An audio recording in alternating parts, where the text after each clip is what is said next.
much energy. Put in your booby rocks. Live your best life. Keep doing you.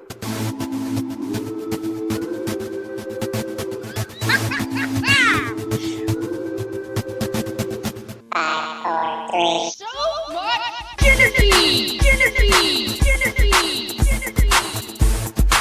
Let's stick together with some high kicks. Wow, wow.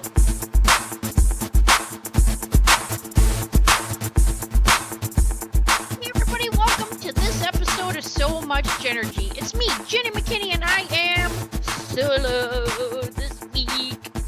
So excited to be here. I am back from Philadelphia.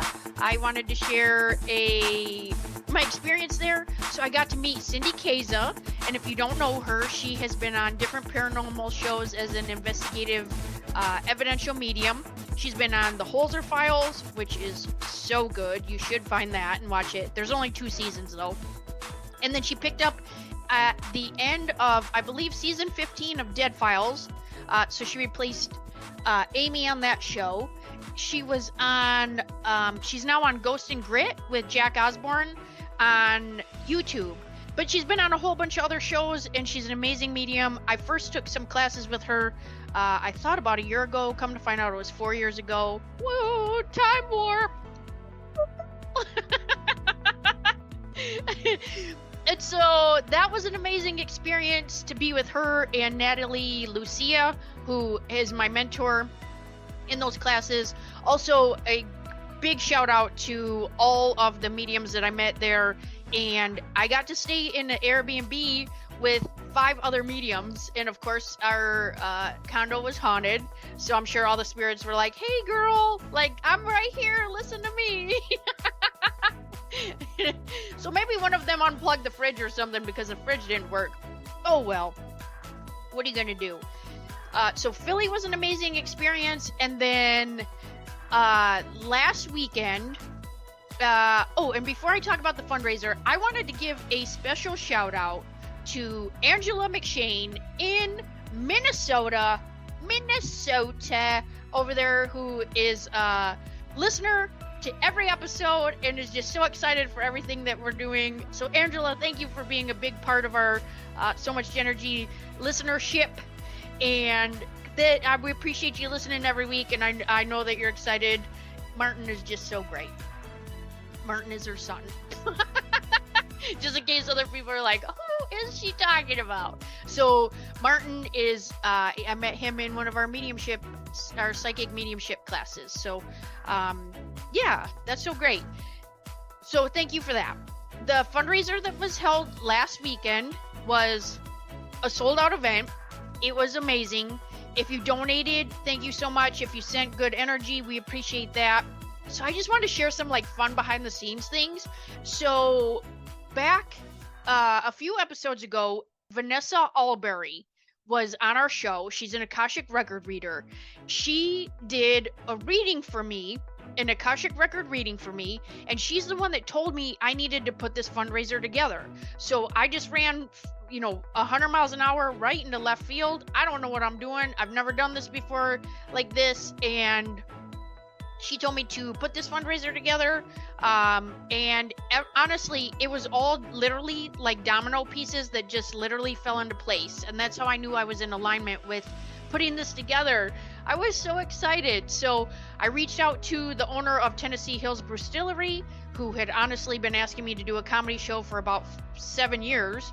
And so I put that together. He got me in contact with his manager, Lauren at Tennessee Hills Brewstillery, who is amazing. We worked together, and then I messaged the Isaiah 117 house. That it had just kept coming up. I can't explain why I picked that charity to donate to. It literally just kept showing up. I'd be on Facebook and it would pop up. Then I would be looking at something else and it would show up. And then it was just not a coincidence. And so I didn't even think twice about it. I messaged Isaiah 117 house. Come to find out, Taylor, who I reached out to, we were already Facebook friends for 7 years. I knew her. I guess I just didn't realize she was associated to the Isaiah 117 house. We got in contact. It all just worked out. I messaged some friends to do comedy. I messaged a friend's daughter to do banjo. Grace Weatherly, she came out and she plays the banjo. She's 14. I think she's been playing since she's about 7 or 8. She's amazing. And yeah, and then on Tuesday, so Tuesday before the fundraiser, all of a sudden I get this feeling of, oh gosh, something's going to happen and you're just going to have to go with it. And so in this energy, I was actually in the energy of surrender. And I just had to surrender to the event. The event was going to be amazing no matter what was happening. Okay. We'd already had almost $2,000 in raffle items that were donated from people. So between the raffle items and the whatever was going to happen at this show, it was still going to be magical. And I was excited for the funds we were raising. Tuesday comes, I feel this feeling, and my friend Don Garrett in Charlotte messages that he had an emergency. He's unfortunately not able to make it, but he did get me in contact with Drew Davis in Nashville. So I reach out to Drew. Drew's amazing. And it's funny because we all have a lot of the same contacts. We know everybody or of them. And I just am so excited to have a new contact in Nashville with Drew Davis. I can tell we're going to be friends, and he did such a great job. So he came out to the fundraiser from Nashville. He stayed here. He actually went to college here in Johnson City. So I appreciate Drew's time. Just a great guy. We had Lance Adams come out from Morristown, and then we had another musician that unfortunately wasn't able to make it. He had a family emergency, and so really the show was just what the show needed to be. It was a great time. So as a listener, or if you're new here, I love rocks. I put rocks in my bra. I call them booby rocks. And so I put rocks out on all the fundraiser tables. So I put black tourmaline on all the fundraiser tables for everybody to take if they wanted. And just to share that with people, and to share, the enthusiasm of just something really funny, and for them to take something. We ended up raising $1,200 for the Isaiah 117 house, which is a safe house for children. So when children are removed from their home and before they go to a foster care placement. So Taylor provided some more information that when this house started, that kids that were removed from their homes would actually have to stay in the Department of Children's Services, either their office, or they would have to stay on a cot in there. And sometimes it was one night, and sometimes it was for 2 or 3 weeks. So the lady who started the Isaiah 117 house wanted to make sure that kids had a safe place to go. And now we have these amazing safe houses for these kids. So we're super excited to donate to that. And yeah, so we had $2,000 in raffle prizes, everything from, products and services to gift cards. So thank you so much to everyone who donated either their time, money, product, effort, service, and just being in attendance. So we had a sold out show. We were limited in the tickets that we could sell, and we totally sold out. We had a great time. Everybody killed it. And it was just a magical night. So I appreciate that. I also want to share one last story before I have an extra video here, audio. So just to give you an idea, so about 15 years ago, I took a comedy writing class with my brother, Jeff Jones. This comedian came to Michigan from, I believe he was from California, and come to find out, he was a writer for, I think, I want to say 15 shows, but I'm pretty sure he said 21. I don't know. It was a lot of TV shows. And so we go through this comedy writing, he was telling us his style. We did kind of like a little test, like a microphone test, our stage presence test. And then we wrote. And during this workshop, he kind of shared information on 2 things that I had never thought of. One, he talked about if somebody steals your joke, it's very hard to prove. And then the second thing was hecklers. So I've never even had a heckler in my wheelhouse, right? Like, it's not even on my radar. I don't put it out there. I don't ever expect that or anything. I go out there, I tell funny life stories, and then I'm out. And two of those things I just kind of put in my pocket because I thought, well, that's weird. That had some weird energy on it. I felt a little bit weird. So I just kind of saved it. And he said, hey, if you have any material that you'd like me to read, I'd love to give you some feedback. So I thought, wow, what an amazing opportunity that I can share my information. It was the first time, I hadn't done a comedy show in a while. So I wrote a 15-minute set. I sent it to him. He said, hey, this is all amazing. I know your personality. I know your stage presence. This fits perfect. You should really go with it. So I go with it, and I appreciate that. And we leave. Okay, so like the workshop's over. Fast forward, no joke, about 8 years ago, when we moved here to Tennessee, I wasn't working, and so I was donating plasma just to have something to do really and contribute to making some sort of money because I didn't have a job for the first 3 months we moved here. So I'm at the plasma center, and I am donating plasma, watching How I Met Your Mother, and the closed caption is on. And at this time, I literally am watching my joke, because it was literally my personal story on the TV. So first I was mad and disgusted at the same time, right? Because I felt violated. Because I knew he was a writer he was one of the writers for that show. And I then literally felt a universal shift and thought, oh my gosh, this literally means that I am good enough to write for TV. So I had a shift about that.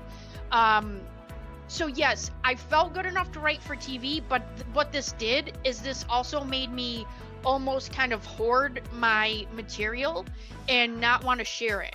And I didn't want to record, and I didn't want to put snippets out there, and I didn't want to put my information out there. I'll make little videos, that's fine, but I didn't want to put my comedy show out there, and it really kind of made me kind of hide for a while, just because I felt very violated. I feel like lying, stealing, cheating, those things, the like moral violations to me, me personally, it's gross, and I didn't want it to happen to me. So to prevent that, I didn't put anything out there. So the space that I'm in now, it doesn't matter, right? Like if I can, my passion for making people laugh and to share love and laughter with the world is bigger than my fear of somebody stealing something else, which is fine. I know that those are my life stories. Some of those stories I've been sharing literally for 30 years. So it doesn't matter anymore. So what I'm gonna do is Josh McKinney, my fantastic husband, recorded the entire comedy show from the fundraiser. So I'm gonna put it here. I want you to hear it. I want to make you laugh. And if there's something that resonates with you, feel free to let me know. If you want to share this episode with somebody, that would be amazing. My goal, literally, why I'm here in this world is to make people laugh and share laughter, and that's what I'm here for. So I am so excited. I appreciate you. I appreciate your time, and I want you to know that I'm genuine, like Jen and GU. And I just am so excited about this life. I'm grateful. And I can't wait to see where this year takes us. I know that big things are coming, and I'm so excited to share whatever that is with you too. So thank you for being on this super fun, magical carpet ride, I guess I would call it, and letting me just be me. So without further ado, here's my comedy show from the Isaiah 117 fundraiser on August 10th, 2024. Okay, bye!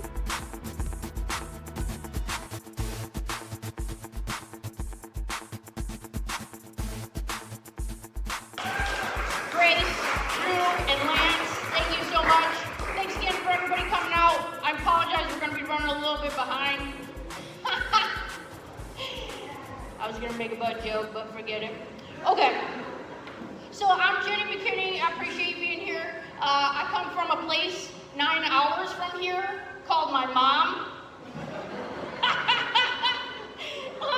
The population was 3 and I was the first one there. I was born July 4th, 1976. That makes me bi-centennial, right? I was 18 and a half inches when I came out. Short, fat, little nugget. Same. It's the same. It's okay. So I want you to go on this journey with me. This is going to be like through my life. So when I was growing up, I had, do you remember running out on recess? Remember when you go to recess and you just run, right? Like you had new shoes, maybe, you had corduroy pants, hopefully not, you'd catch on fire, that's a bad look. But remember the monkey bars, okay? Remember this welded structure, right? It's metal, it's hot, it's close to the sun, it's been baking out there all day, and they're like, hey, go out there and play on that. Okay, so I'm what you call husky at that time, right? I wasn't chubby, I was husky. So here comes Jenny running out to the monkey bars. I get up on the monkey bars, I get up on the top, right? And this thing's like 8 feet tall. My new shoe slips. I slip off the monkey bars, but it's okay. It's hot, so when I landed, I think things got cauterized. I hit it, and then I go limp, right? Because like when you hit it, you go limp, and then I fell 8 feet, so that's why I didn't lose my life, because I was limp. I still use that today. If there's ever a time when Josh is gonna pull out in front of traffic, he tells me to go limp, because I think I'm gonna die. So you should use that. You should go limp. Oh my gosh. And then,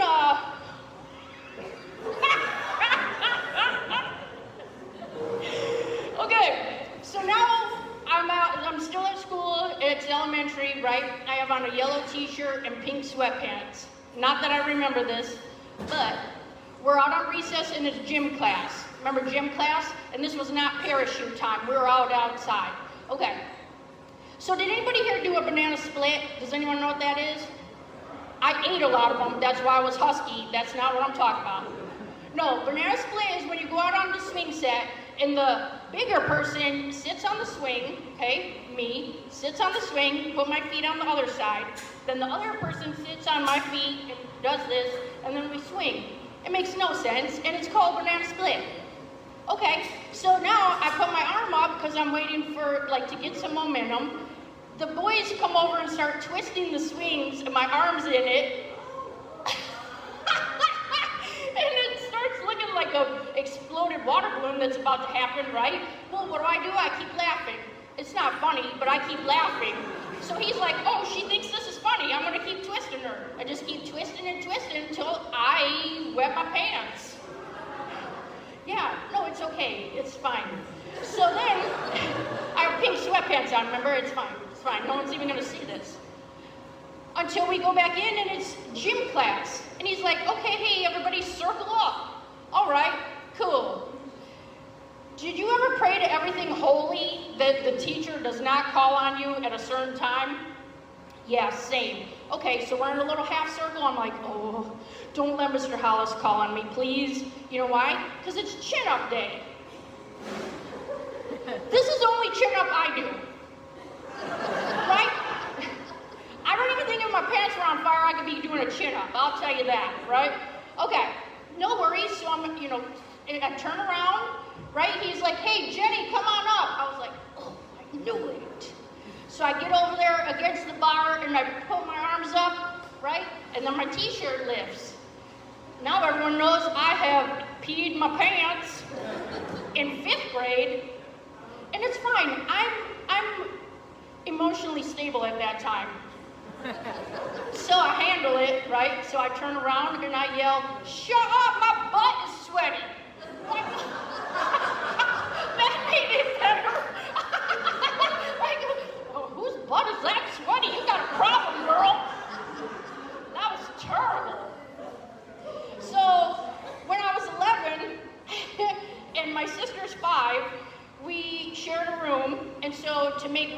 activities, we decided we're gonna move a bed out of our bedroom, okay? So that night, I find out she's a bedwetter. I should have checked into this, before I committed. Okay, too late. So I go to my mom, and Spindy says, no worries, I have this under control. So she goes to the Wisdom channel called QVC and orders 10 cassettes of subliminal bedwetting. Now it sounds like I'm in an elevator all night long, right? I don't know if I'm going up or down. But I didn't pee the bed, so I guess it worked. And then, she is in kindergarten, right? So when she came home, she had lice. Gross. Well, guess what?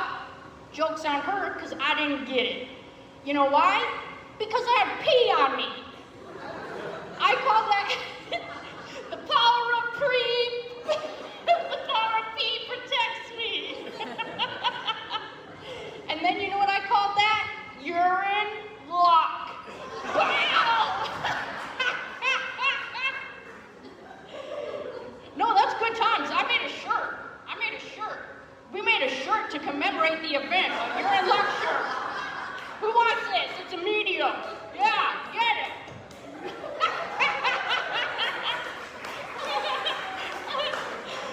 Right, anybody here have a dad? Okay. That's how we got here. That was a joke, right? So let me tell you about my dad, Ronnie Jones, okay? This guy growing up, he is a hot mess, not appropriate for children, okay? So we're driving on the road. I'm 4 years old. It's 1980. And I'm in the back seat with my dad and my uncle in the front. My uncle's smoking. He flicks his cigarette out the window. He faints. And now it's in the back seat. And the back seat smoking. And I'm not a smoker, right? Like, I don't know. And I'm not trying to make my dad mad. So I'm like, the seat's on fire back here. And he's like, oh my God. He's all disgusted. So we're driving like 70 miles an hour. No worries. He pulls over. By then the seat's in flames. He yanks the back seat out and just throws it on the side of the road. And it's burning up over there. And he's like, oh, I got this under control. This is fine. So he goes back to the trunk. He dumps his records out of his milk crate and puts a milk crate in the back seat for me to sit on with a bungee cord. He bungees me to the milk crate. What the heck? I mean, I made it, but... And then when we got to the park, like the milk crate indent, right? Like, looked like you got slapped by a waffle maker in the back of the leg. Like, Lego my ego. No, this sucks. This is terrible. Then when he's watching a movie, it's serious, right? You gotta shush your mouth over there. So Jeff Jones, that's my brother. He said it's with one F because the second one's silent. So it's just Jeff Jones. Whatever. So Jeff Jones and I are wrestling in the basement, okay? Ronnie's about to watch a movie, and you need to be quiet. But we're punching each other. So he's like, hey, shush it over there. So we shush it, but we keep punching each other. And somehow when I body slam this kid, we land on the remote and hit the mute button. Okay? And he's like, he jumps up out of his chair and he's like, hello! Hello! Finally we're like, yeah, what's up? He's like, oh my God, I thought I went deaf! Like, who is just watching a movie and goes deaf?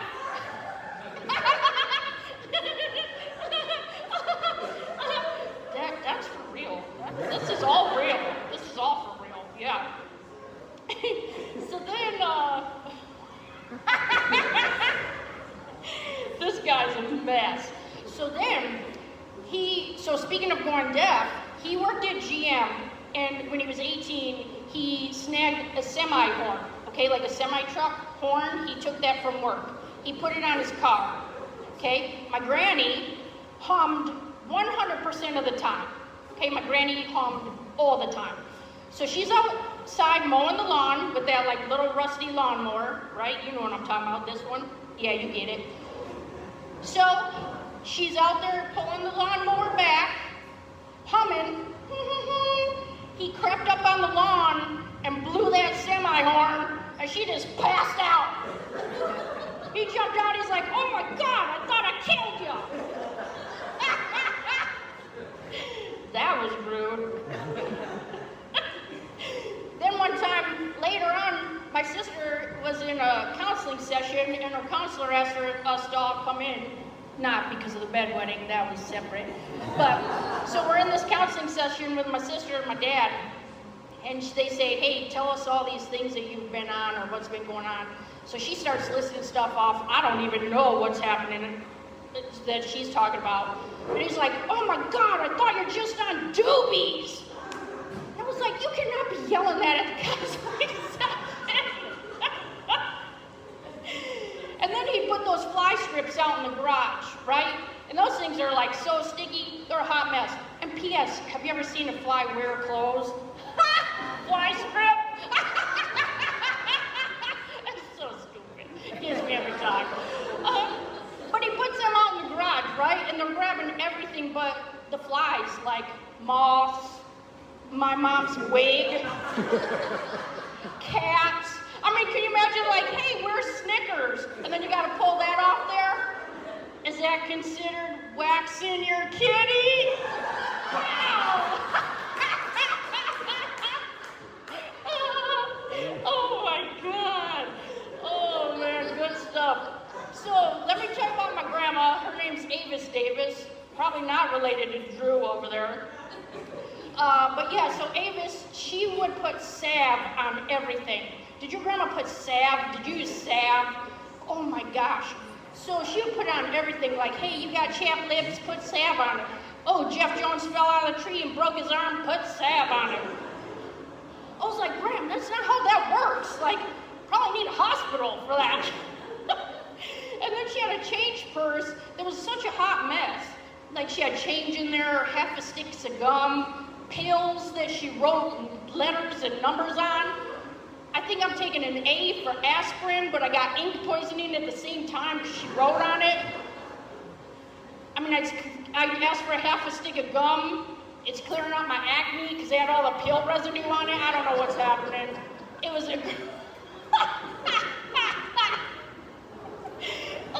Then her cigarettes always had lipstick on them, like they were always going out. I was like, where have they been to at a party? So one night I spend the night with her, and I get up, I forgot to brush my teeth. Gross. So I go in the bathroom, I start brushing my teeth, my whole mouth starts going numb. I had grabbed the Ben Gay. No, it's still numb. Oh, gross. So we're trying to win Parent of the Year awards over here, right? Like we talk about our parents, like all the crazy things that happen. So I just had a baby. Yeah, pretty good times, right? She's 27 years old, still trying to lose the baby weight. I'm gonna use that forever. Yeah. So it took me 4 days to have her. I mean, she should have been hard-boiled by that time. She's 22 and a half inches long. They're like, it's a girl. Oh, okay. Shoot, that was too much. So Josh and I are in birthing class, and he's 20 and I'm 20, he's 22. And we get in there, I don't know what we're doing, and they're like, oh, hello? Oh, anybody need some ice? No, it's refilled. So I don't know what's happening in this birthing class.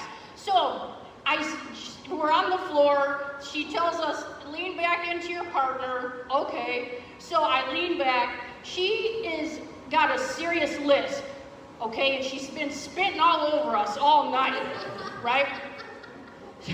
So she ends up telling us, she's like, tell your partner you want to whisper sweet nothings in his ear. And I was like, I was like, oh, I hope he doesn't do that. So I lean back and he's like, sweet nothings. And he spits all over my face. Now I've like drooled on my face. I mean, spit in my ear. It's like talking to her, she's talking, it's like being at a Gallagher show. I mean, the younger people aren't gonna know that reference, it's fine, look it up. And I feel like I need a hazmat suit and I'm just in a birthing class, you know what I mean? Like, this is a mess. So then we have her, she's, so then, here comes Peanut, okay? Her name's Madeline, we call her Peanut. She's 18 months old. I give her a little cup of Cheerios, and I said, here, hold these with both hands, right? Because she was a chubby little nugget. Hold it with both hands. She looked right at me and poured them out. I just grabbed the back of her neck and swept that leg and just shoved her face in it. We'd only had dogs to that point. I didn't know what to do. I didn't know.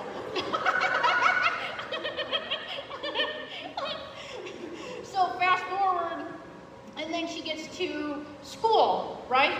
Oh, cancel. I'm jumping ahead. Back up. We're going to the pharmacy. She had teething issues, like later. So, well, for however long they have teething issues. So my grams, right? My grandma told me, hey, when kids have a toothache, they need honey, whiskey, and lemon. Well, I forgot how much. So I called the pharmacy. I called like CVS Pharmacy or something, or probably Harbor Drugs back then. And I'm like, hey, how much honey, whiskey, and lemon do I put together for my kid's toothache? And he's like, hello? Like, I cannot condone giving alcohol to your child. I was like, oh crap, click. Like, I'm probably on the watch list now. Oh, dang it. Like, too bad that wasn't before, caller ID. Shoot. So then we get, get later in, so Peanut gets into, first, second grade, and I think she was about 7, and she told a lie. I was like, well, that took long enough, but, so she tells this lie, and I say to her, Peanut, why did you do that? What were you thinking? And she looked me right in my soul and said, well, when I was born, the cord was around my neck and my ankles, and I had a lack of oxygen. So it just made you lie when you're 7? I couldn't even be mad because I was like, oh, wow, yeah, that is true. That is true. Yeah, that was a good one. Yeah. And then we had this like real nasty grocery store by our house, and we would call it the crack house just because it was gross and you never wanted to buy anything there. It was terrible. It had dust on everything, one of those stores. You're like, how can you even grill meat with dust on it? That's disgusting. Gross. So we get into school, not even thinking about it, and Madeline runs up to the teacher and she's like, oh, sorry, Mrs. Knight, we had to stop at the crack house and get some chips. And I was just like, oh, okay, we'll see you later, gotta go. And then we had met Jeff Daniels at a book signing one time, and she had asked him if he brought the Dumb and Dumber truck, like the dog truck, when we met him. He was not impressed with that question. He was disgusted. And so later on her little All About Me sheet in 4th grade, she wrote her favorite actor is Jack Daniels. She was like, what is happening? And then in 5th grade, she just like flew off the swings in 5th grade at a new school, face first down in the wood chips, come up looking like Hellraiser. I mean, she was just a hot mess. It's fine, she's fine now, I hope. So, some funny life observations I want to share with you. Anybody else stop at an open house because you crave a cookie? I mean, that's what you, well, now you know. Get to the open house if you're like, I want a free cookie. Let's find an open house. They usually have chocolate chip, I'm just saying. It's for sale, yeah. And then, Okay, so you know when you're talking to somebody and then you want to mimic kind of how they're talking, right? So if they keep yesing a lot, or you're like, okay, or they're doing something. So I'm at a family function, and my uncle comes up to me, and he's like, and I was like,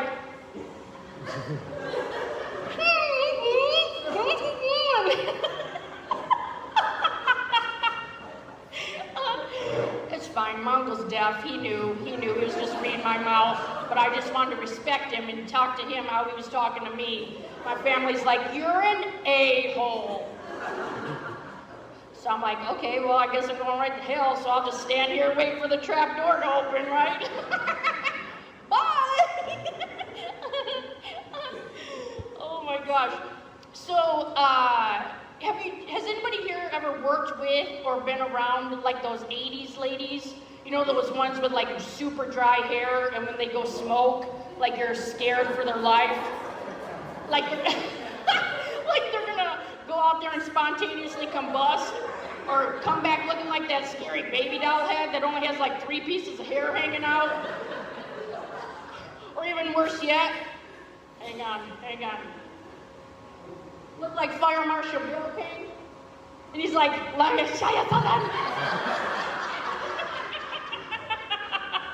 I know, you know those ladies, right? So Josh and I go to a restaurant one time, and the waitress comes up. She's like, hey, you want some pumpkin pie? I was like, not if it's smoked. Whoa, lady. That was too much. I was practicing that before I got here, and I was like choking out and all over. I was like, don't forget your water. Bring your water. Oh man. So then, oh yeah, what happened after the 80s ladies? Oh yeah. Okay, so anybody here like to work out?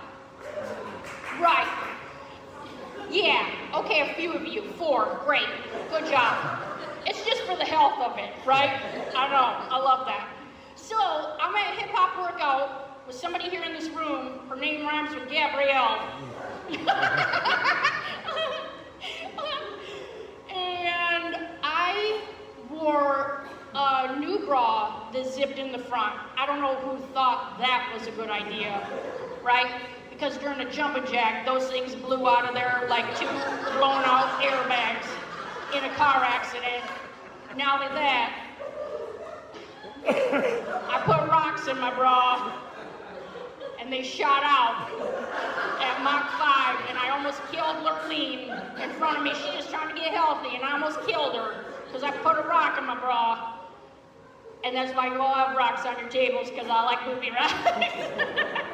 I call them booby rocks. Those were not in my bra. They are not used. They are all fresh, clean for you. Yes. And they're supposed to repel negativity. So if people stop coming around you, that's why. Okay? You're welcome. Yeah. And you can put them in your bra, too. Yeah. Call them booby rocks. It's fine. Everybody loves it. It's good stuff. But our bra size is kind of silly, right? Like you think, like our chest is like one smaller than the other, you know what I'm saying? And you think bra manufacturers would catch on to this by now. Like they would make like an AB bra. You could call it honor roll bra. Oh man, that's just so great. Oh, give me every time. Anyone here like to go to the dentist? Fail, right? Cancel. When I leave the dentist, my butt hurts. Like I just, like, cause you can't clench your jaw, right? So you're like, my whole feeling keeps moving down, you know, and they're like digging stuff back from when I was like 10, you know, out of your mouth. It's too much. And then they're pushing on my chest. I mean, you know I got rocks in there. I leave, my chest is bruised, my butt hurts. Like, this is a mess. Like, oh yeah, and they put that bib on you? Like, what does a bib mean? It's time to eat. So you like start foaming at the mouth? Gross, so let's recap. I'm foaming at the mouth, my chest is bruised, my butt hurts. I mean, and all this is for, to prevent gingivitis, right? I don't even know who Ginger is, and why does she want to fight us?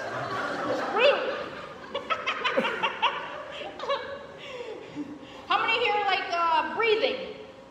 It's kind of, yeah, all right, yeah, I know, it's a requirement. Yeah. Anyone here with the CPAP? You got a breathing machine. All right. Good for that guy, my husband. Because if he has a runny nose, it's a CPAP smear.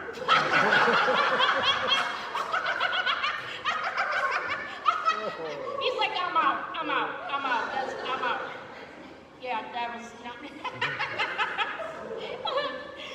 Oh my gosh. Living here in Tennessee has been super funny. When we first moved here, so we moved from Michigan 8 years ago, and this girl came running into where I was working, and she's like, hey, can you jump me off in the parking lot? And I was like, oh, I don't know what this is giving off that I'm into that. I was like, I'm married. She's like, no, my car. I was like, to a man.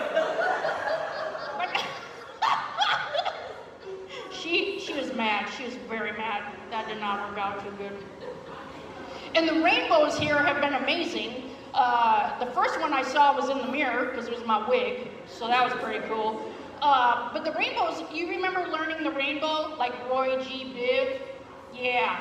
What's that guy doing since Belle Biv DeVoe? I hope he's okay since that poison.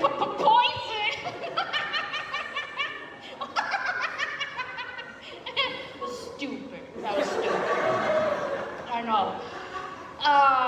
We drove by a place in Bristol called the Air Force Academy. I couldn't even stop cracking up. Like, do they have to just stand there and address their instructor like?